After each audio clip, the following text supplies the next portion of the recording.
he sort of warned that, if these Ron Paul people take over, then before you know it, call girls are going to be selling heroin at your kid's school, so you better watch out, right?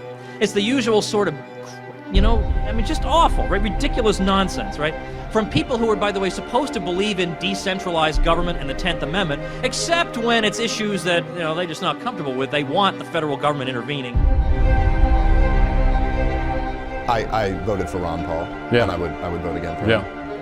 He's a little old. Tell me, is he that much older than Trump in 4 years? I think he's still working harder than he was in Congress. The guy puts out like 2 articles a week and 4 podcasts. He's like always on TV. He's a beast.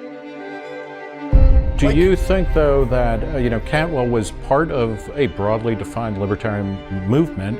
Richard Spencer talked about how Ron Paul was the guy who actualized him into politics. He challenged all of my preconceived notions about what government was. What Ron Paul just convinced me that he said that libertarians absolutely should be optimistic. Mm-hmm. And he said that we should have the case for optimism is stronger than the case for pessimism.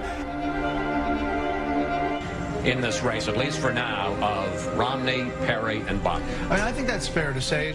Really fair to say? You're not forgetting, anyone, say, an ideologically consistent 12-term congressman who came within less than 200 votes of winning the straw poll? Isn't anyone going to give that gentleman a little love? There's a top tier now of Bachmann and Perry and Romney, and, we haven't mentioned, and we should. Thank you. We haven't mentioned, and we should, Rick Santorum, who did really surprisingly well for the amount of money and resources he had. Rick Santorum? He didn't get half of what Ron Paul got. He lost to the guy who lost so bad he dropped out of the race. Santorum? You've given more than $2.5 million to Ron Paul. Is that not, in practical terms, just flushing money down the drain? I think it's an investment in the future. I think the future of this country will be more libertarian, less government and less regulation, but also in less war and less intolerance. And I think it is worth investing in ideas that will shape the future of this country. Did you see what former Congressman and former presidential candidate Ron Paul sent out? Take a look at it. I want you to see. It's ugly. It's bigoted BS. The part of Ron Paul's past that you might not know about.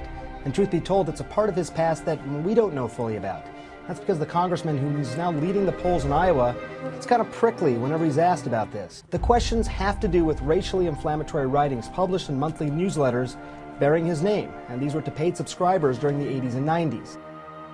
Real patriotism is a willingness to challenge the government when it's wrong. If it's not accepted that big government, fiat money, ignoring liberty, central economic planning, welfareism, and warfareism caused our crisis, we can expect a continuous and dangerous march toward corporatism and even fascism with even more loss of our liberties.